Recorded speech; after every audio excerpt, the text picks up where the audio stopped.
Welcome to Healed, Whole, Called, the podcast where stories of trauma meet the healing power of Jesus. Each week, we journey with women who have walked through pain, wrestled through the process, and now stand in the promise of who God called them to be.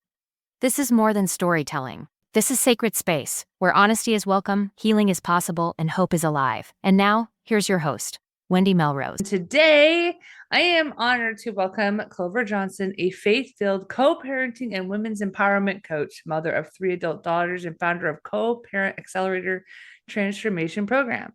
Clover's story is marked by deep pain and incredible perseverance. Just weeks after giving birth to her second daughter in the wake of a devastating hurricane, her husband abandoned the family.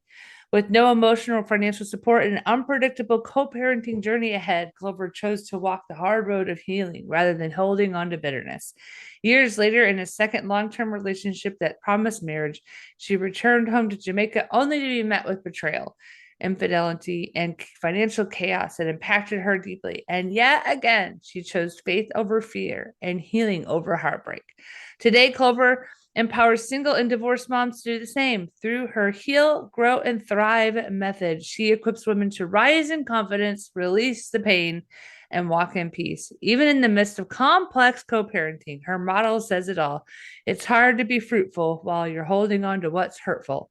Clover, thank you so much for being with us today. I know your story and your heart are going to speak powerfully to so many women that are listening. So, hello there. Hello, I'm delighted to be here, Melrose.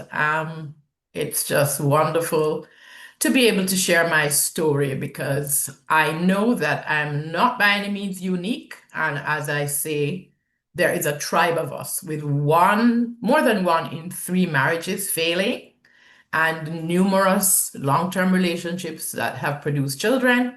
We are a tribe of women, and therefore much encouragement and support, and also validation of what people have gone through.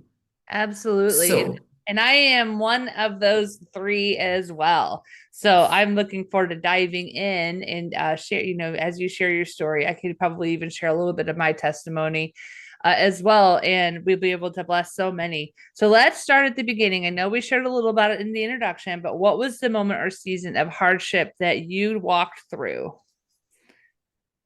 okay, so as you mentioned in the introduction, my second child was now 5 weeks old.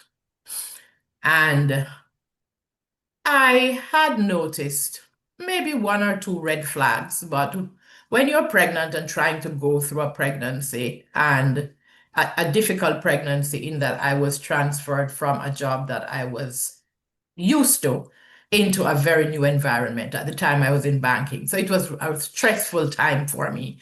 So I just lived to get through each day. That was basically what I was doing. Live to get through each day and then to go home and rest.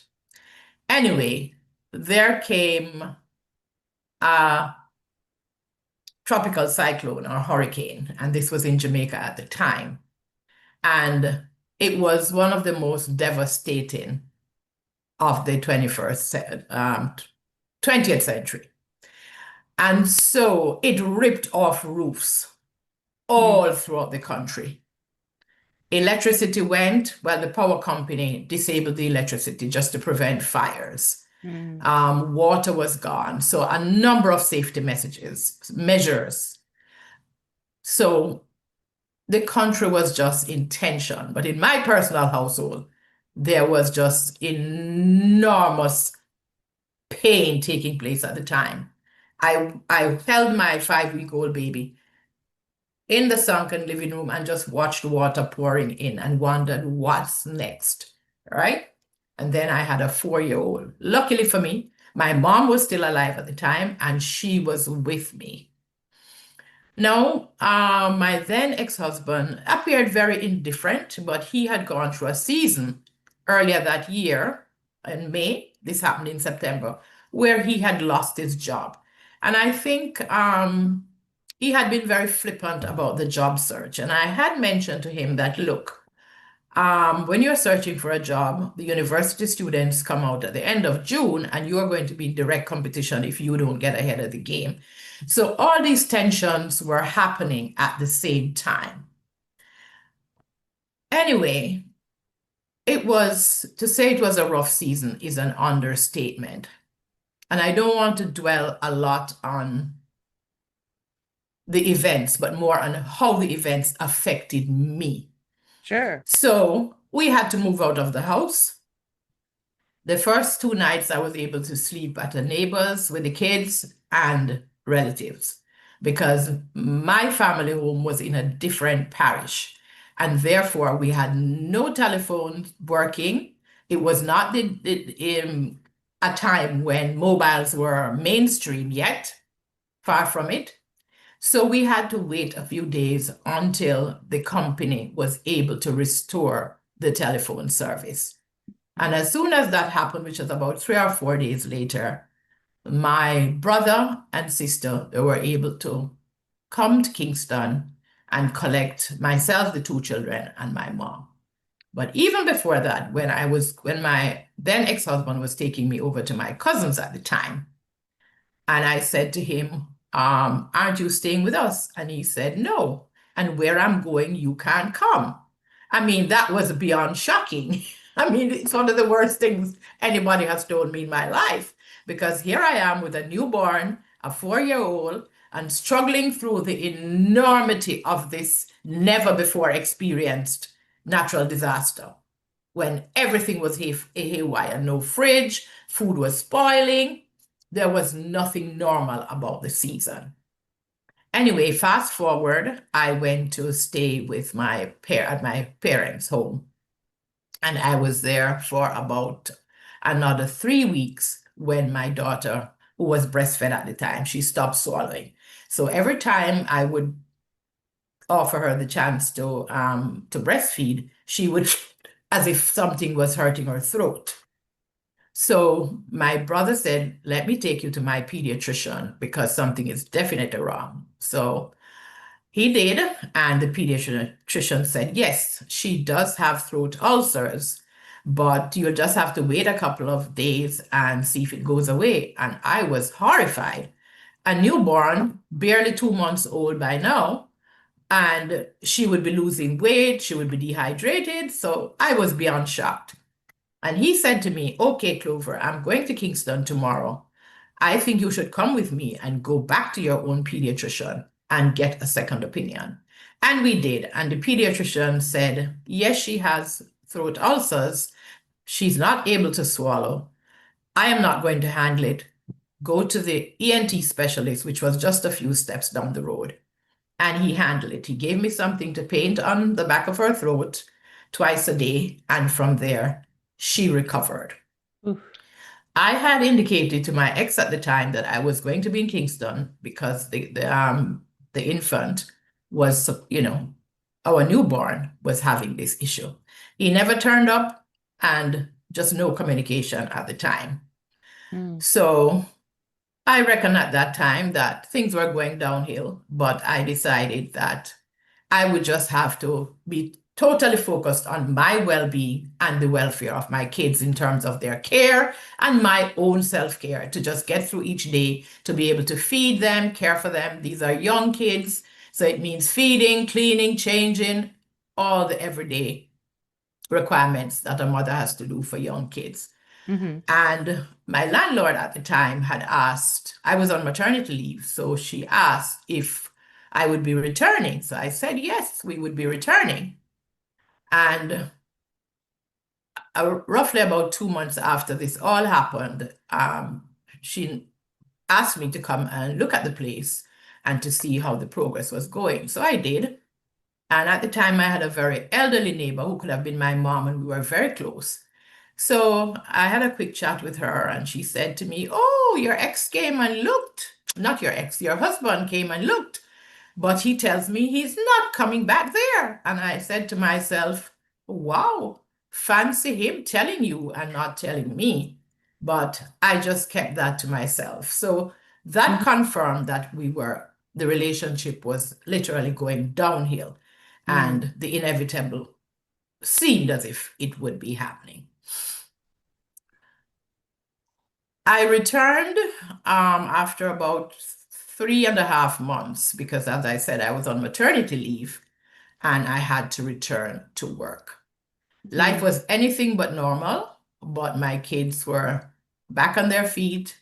My older had gone to kindergarten now, and the baby was physically thriving. Now I was struggling with the what next. Right. And the emotional weight of the situation was really wearing on me. Because whether we want to admit it or not,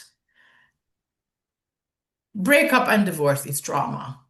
And we just need to own that it is. And it is also a grieving process. It is what I term disenfranchised grief. And that's because usually it's not publicly acknowledged and it's not socially validated, right? The loss of a miscarriage, loss of a pet, those are the sort of categories. Unless somebody physically dies, you are not going to get the support generally. No, but it does feel like a death. Divorce feels like but it is a death because you are It's a death mourning of the a loss marriage. of the death of a marriage. It's the death of an identity because you signed up to become one. Right. And that is how people saw you, as a unit. Right. And therefore you are now going to have to disentangle all of that. So it's as if you are shedding parts of yourself. Sure. And in addition to shedding parts of yourself, you are going to be parenting these children and hopefully co-parenting for a long time. Right. And therefore you die a thousand deaths. Right. Each time you meet. Right. Until that grief season is over. Right? And that whole healing process. And for everybody, that takes a different length of time. Right. So it is traumatic. It pulls on your energy. You suffer with loss of sleep. You suffer with worry. You're consumed with, are my children going to be broken? Am I raising my children in a broken home? I came from a traditional nuclear family. So I had that back and forth, looking at the rear view, looking forward, and how are their lives going to be different? Right. And I had to acknowledge it's going to be different because we're not going to have two parents supporting each other in the same home. And what I was seeing in front of me was what I call the 3 V's of co-parenting. Okay. The violence, the volatility, and the void. And violence doesn't always have to be physical. It can be verbal abuse. And I did suffer a lot of that, a lot of shouting, and it was shocking because it seemed to be out of character of the other person.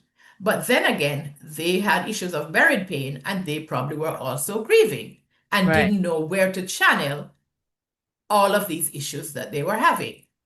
Right. And then comes the volatility in terms of the inconsistency in the parenting and the inconsistency in the attitude towards you, the attitude towards the children, the showing up, and ultimately the void that you feel, the emptiness, and oftentimes the powerlessness of what to do and where to go. And each of us who have been through this experience will suffer this to varying degrees, depending on the level of support that you have, and also your level of resilience, your ability to bounce back.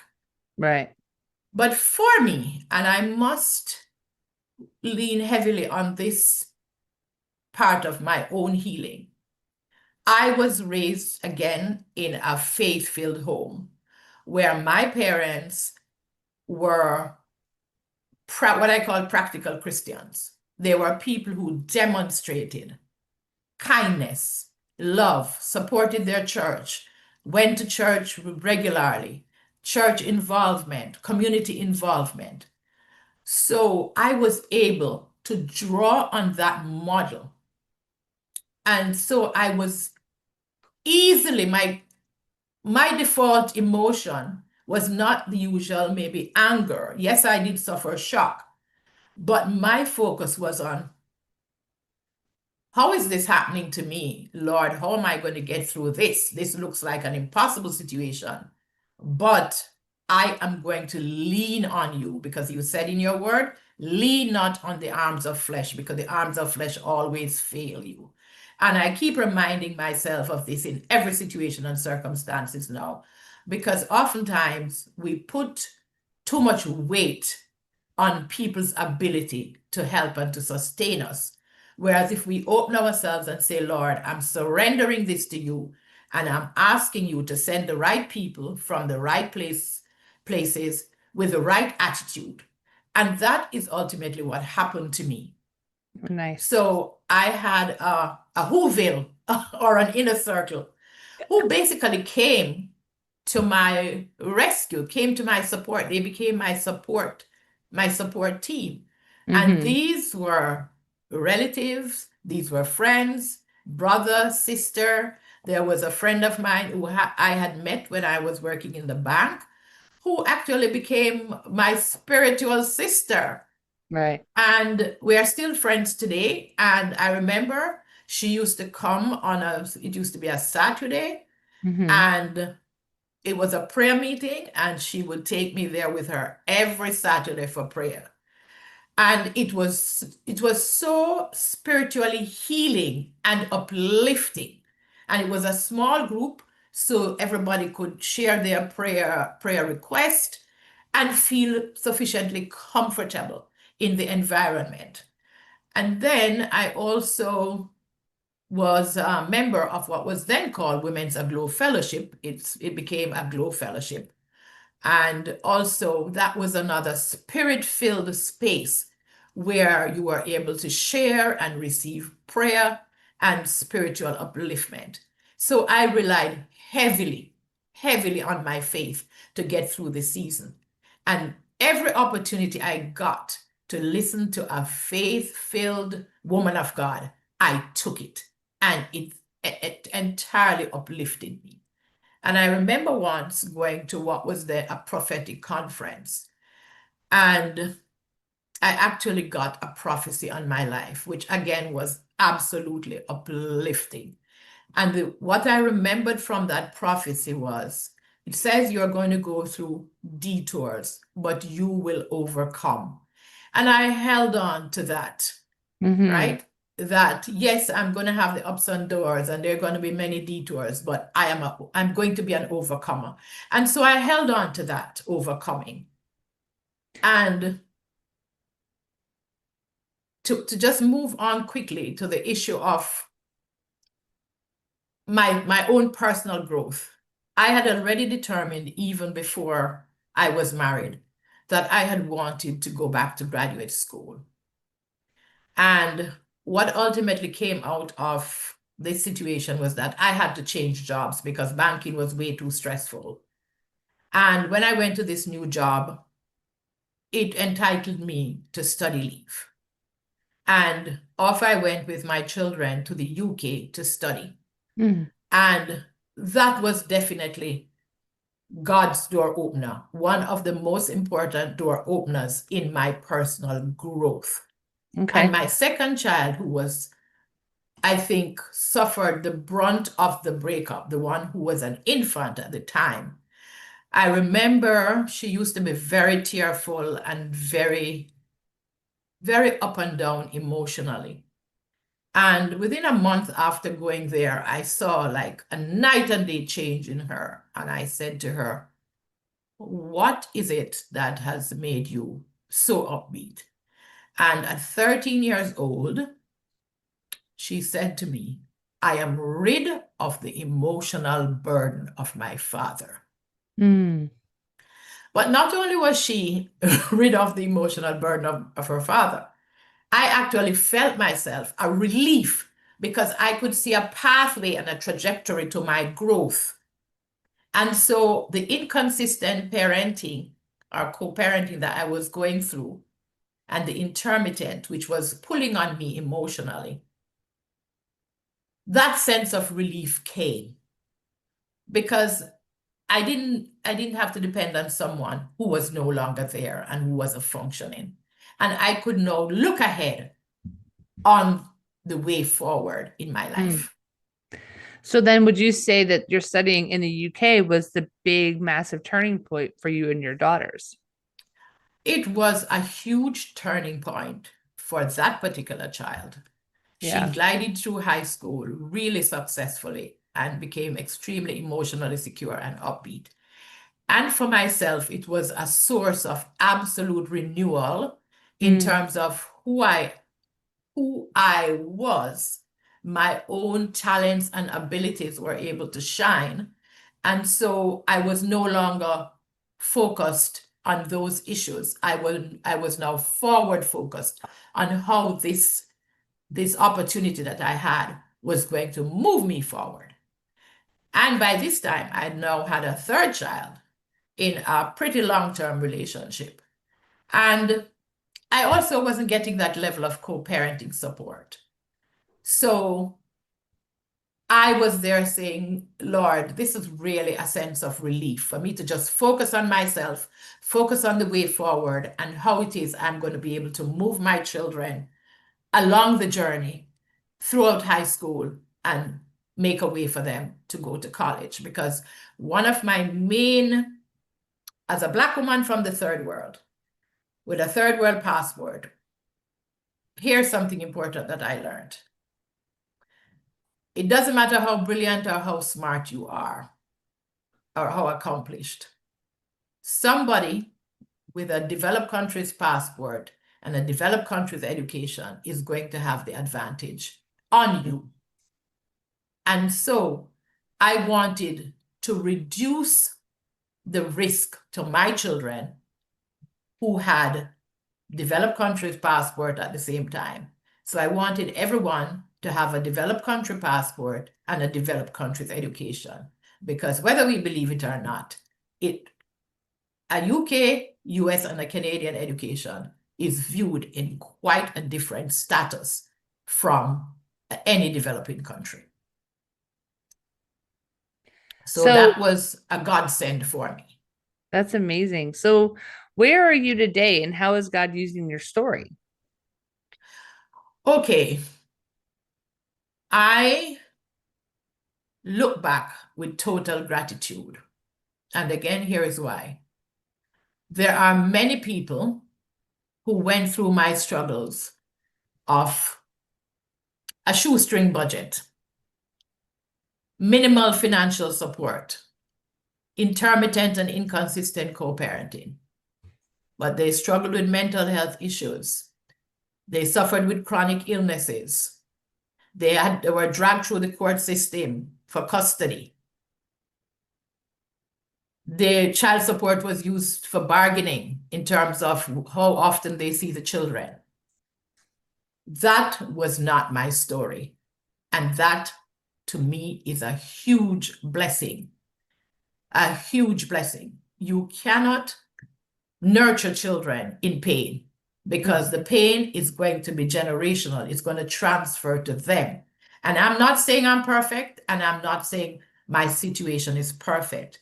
But overall, from where I was to where I ended up, and the value that I was able to offer my children in terms of their education, I am absolutely grateful to God because I know that without his hand and without his input and the nucleus of people who supported me, I would have struggled emotionally and mentally and probably needing psychiatric care.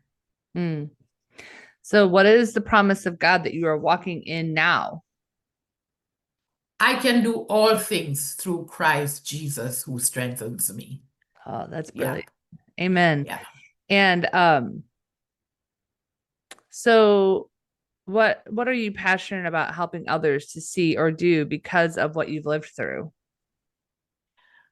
So I support single and divorced moms to regain their self-confidence and work towards self-empowerment. Mm. Because self-empowerment is part of your journey out of pain. Mm-hmm. I had a friend who said to me when I was going through my situation, he said, Clover, success is the best form of revenge. And it's absolutely true. So the personal growth that is necessary for you to empower yourself and to be able to move yourself forward and not be either emotionally or so financially dependent. And I'm not saying you are to let anybody off the hook. No, not by any means. But when it is known that you're struggling, there are spouses or ex-spouses who are unkind enough to make your life harder.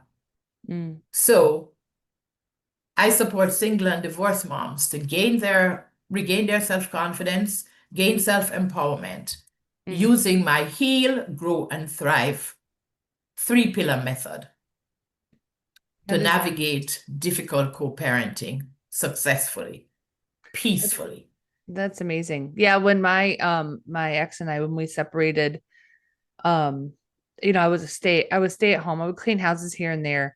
And I'm like, how am I gonna do this? So I was working with someone. I lived with my parents briefly. Then I moved to like a 1-bedroom house that they made made it work. And when because when it all happened, he's like, I'm fine being, a once a week, every other Wednesday dad. And I'm like, oh, so that's why we did this. So you can go to do nothing and I'll do all of it like I was before. But I just felt it on my heart to pray for harmony. And I know my story is not like most. And for the year and a half that we went through the divorce process, by towards the end of it, people are like, you wouldn't know you're getting divorced. I'm like, because I prayed for harmony. But I had to step up my game. And by stepping up my game, and by what I mean by that is I found a job. I did the things God led me to do, and I became successful one small step at a time. And I told him, I'm not going to ask for child support because he didn't have the money. I'm not going to go, I'm not going to destroy you financially. I'll step up my game if you step up your game. It took some pulling that man to do it. But in the end, and here we are, the divorce was final in 2017. So 8 years this year. Mm-hmm. And, I tell people we co-parent brilliantly. He could walk into this house. My house is his house is my house. Mm-hmm. My now husband and him get along beautifully. But I tell people it takes time. It takes healing. It takes being more forgiving than when you were married. It takes more communication than when you were married. It takes a ton of grace, a ton of mercy. And there's times where people, we'll go to each other's separate houses and be a little aggravated at each other. But we've learned to say we're sorry. And again, I know it's an anomaly. People are like, I don't understand how you do it. I'm like, all I can attribute all of it to is to Jesus and in time and healing. And people will be like, I want what you have. I go, well, it's going to take both people being love. But even if it's not there, we have sources that we can, like for you, on where they can be equipped and be empowered and rely on our Savior to be what our exes sometimes cannot be. Mm-hmm. And so, and the only reason why I share that is because I completely understand. At one point I was $100 from homelessness, and but the Lord is merciful, and I give him all the glory because otherwise I don't know where I'd be for sure. No, absolutely. Time, Jesus, and healing is absolutely important. Yeah. And also, I would say, keep your eye on the prize. Focus on your children. Yes. Because if you focus on your kids and where you want to take those kids, so that they are not brought up in just pure contention and the pull and pull, the push and pull of divorce, they shouldn't even know when your divorce is taking place, as you say. Absolutely. Yeah, my Totally. children are now, they were 1 and 3 when it all started. They are 13 and almost 11, and they're amazing kids. They feel Mhm. loved from both sides. Now, sometimes they'll be like, I don't understand why dad does. And I'll be like, you're going to have to take it up with him. Mhm. I am Mhm. not here to cause any issues. I hear you and I understand you, Mhm. but we don't Yes. join the battle with them. No, and I remembered that with my younger at the time. This was just before we left it for Scotland. So she would have been anywhere between 10 and 12. Mm-hmm. And he used to promise to take them for the weekend. Mm-hmm. There was always open co-parenting, open shared time. Mm-hmm. I never assigned a special time or X amount of hours. Never. But anyway, apparently there was a discussion on more than one occasion that he would take them for some weekends. And this never happened. And Mm-hmm. there were quite a few occasions when she would just cry and say, why does he promise? And he never does it. Why does he promise? And of course, that Mm-hmm. pain just dug into my heart as well. So this is also the issue of dying a thousand deaths, because when your children are being wounded, you too are being re-wounded. Yes. And It's so we try to cushion as much as possible. And yes, we do not join the battle. right. And one of the things we can do is we can teach our children to pray on behalf of their dad. And I happen to have a relationship with him enough that I can be like, hello, this is what's happening.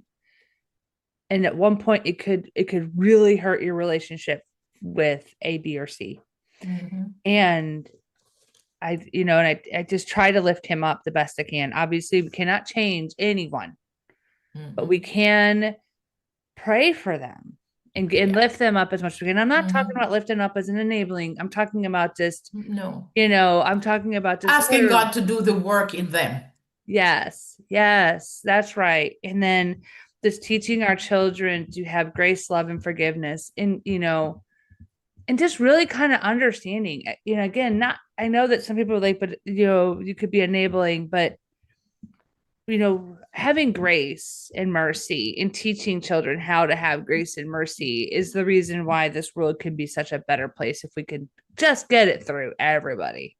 Everybody. Yeah. So, Yeah, the world is well, in need of that. absolutely. Well, would you like to, or would you be willing to speak a word of encouragement or pray over this group of people listening who might be in a similar place?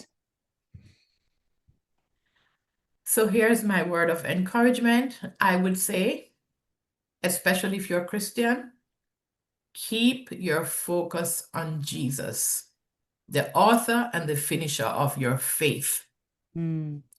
There are going to be distractions, there are going to be battles, there are going to be the sharp, withery text, there's going to be the name calling, but you do not have to be reactive. With God's grace, be responsive, and choose how you respond, because your aim is to raise your children without involving them in a battle and to extend grace and mercy to the other person so that your children can avoid the trauma of what you went through. You don't want to pass it on. So your whole effort is to minimize the trauma to the children. And yes, it's not easy. It requires a lot of self-control.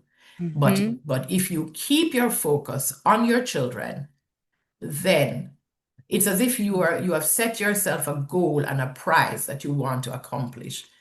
And that is to raise your children with civility and in peace. That is amazing.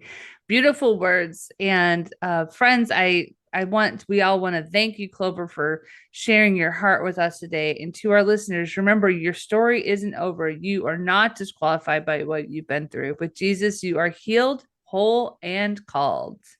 Thank you. And remember to subscribe for the future episodes. Thank you for joining us on Healed, Whole, Called. If this episode spoke to your heart, don't keep it to yourself. Subscribe and share it with someone who needs to know that healing is possible, purpose is real, and God is still restoring. And before you go, visit resilience-press.com and download your free copy of Get to the Point of Self-Publishing, Wendy's guide to help you move from stuck to published with clarity and confidence. You'll find it in the free resources section. Until next time, stay rooted in truth, covered in grace, and always moving toward the promise.